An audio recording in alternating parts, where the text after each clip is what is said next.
जिस माँ ने मुझे पाल पोस कर बड़ा किया है, अब इस कल की आई लड़की के लिए उस माँ को छोड़ दूं?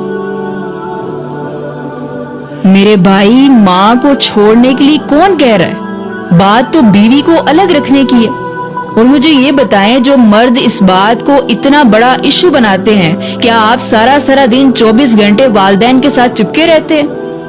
नौकरी, आना जाना, बाकी रिश्ते निभाना, दोस्तियां निभाते हैं, तब वालिदैन को छोड़कर नहीं जाते आप।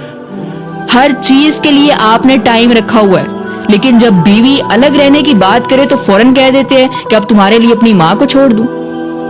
एक रिश्ते को उसके हिस्से का वक्त देने से, प्राइवेसी देने से दूसरा रिश्ता छूटता नहीं है।